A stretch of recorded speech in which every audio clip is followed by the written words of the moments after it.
Let's listen to the Prime Minister. Good morning, everyone. The country has just taken part in a giant democratic exercise, perhaps the biggest in our history. Over 33 million people from England, Scotland, Wales, Northern Ireland and Gibraltar have all had their say. We should be proud of the fact that in these islands we trust the people with these big decisions. We not only have a parliamentary democracy, but on questions about the arrangements for how we're governed, there are times when it is right to ask the people themselves, and that is what we have done. The British people have voted to leave the European Union, and their will must be respected.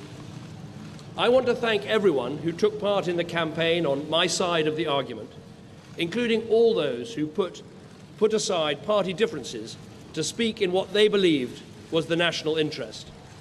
And let me congratulate all those who took part in the Leave campaign for the spirited and passionate case that they made. The will of the British people is an instruction that must be delivered. It was not a decision that was taken lightly, not least because so many things were said by so many different organisations about the significance of this decision. So there can be no doubt about the result. Across the world, people have been watching the choice that Britain has made. I would reassure those markets and investors that Britain's economy is fundamentally strong. And I would also reassure Brits living in European countries and European citizens living here that there will be no immediate changes in your circumstances. There will be no initial change in the way our people can travel, in the way our goods can move, or the way our services can be sold. We must now prepare for a negotiation with the European Union. This will need to involve the full engagement of the Scottish, Welsh and Northern Ireland governments to ensure that the interests of all parts of our United Kingdom are protected and advanced. But above all, this will require strong, determined and committed leadership. I'm very proud and very honoured to have been Prime Minister of this country for 6 years. I believe we've made great steps, with more people in work than ever before in our history, with reforms to welfare and education, increasing people's life chances, building a bigger and stronger society, keeping our promises to the poorest people in the world, and enabling those who love each other to get married, whatever their sexuality. But above all, restoring Britain's economic strength. And I'm grateful to everyone who's helped to make that happen. I've also always believed that we have to confront big decisions, not duck them.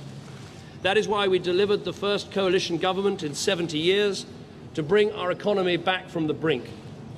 It's why we delivered a fair, legal and decisive referendum in Scotland. And it's why I made the pledge to renegotiate Britain's position in the European Union and to hold a referendum on our membership, and have carried those things out.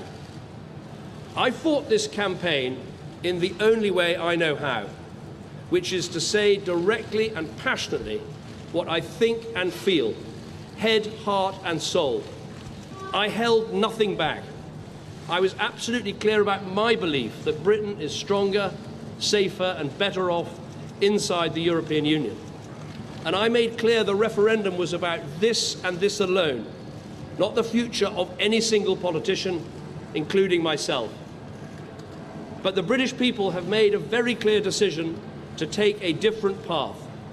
And as such, I think the country requires fresh leadership to take it in this direction. I will do everything I can as Prime Minister to steady the ship over the coming weeks and months. But I do not think it would be right for me to try to be the captain that steers our country to its next destination.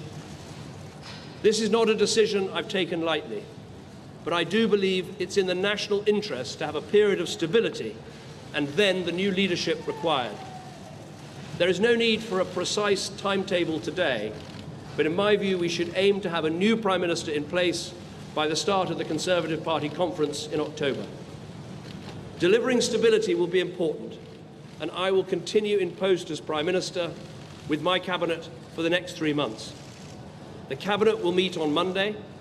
The Governor of the Bank of England is making a statement about the steps that the Bank and the Treasury are taking to reassure financial markets. We will also continue taking forward the important legislation that we set before Parliament in the Queen's speech. And I've spoken to Her Majesty the Queen this morning to advise her of the steps that I'm taking. A negotiation with the European Union will need to begin under a new Prime Minister. And I think it's right that this new Prime Minister takes the decision about when to trigger Article 50 and start the formal and legal process of leaving the EU.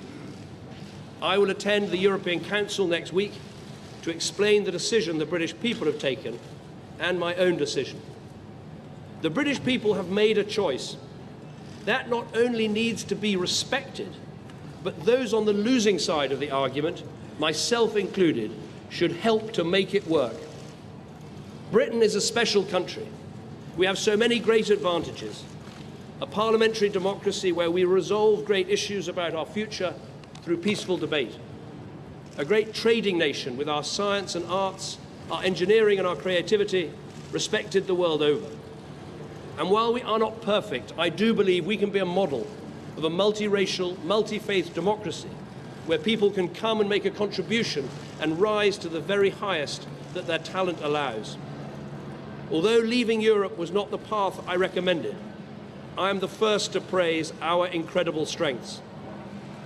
I've said before that Britain can survive outside the European Union, and indeed that we could find a way. Now the decision has been made to leave, we need to find the best way. And I will do everything I can to help. I love this country, and I feel honoured to have served it. And I will do everything I can in future to help this great country succeed. Thank you very much.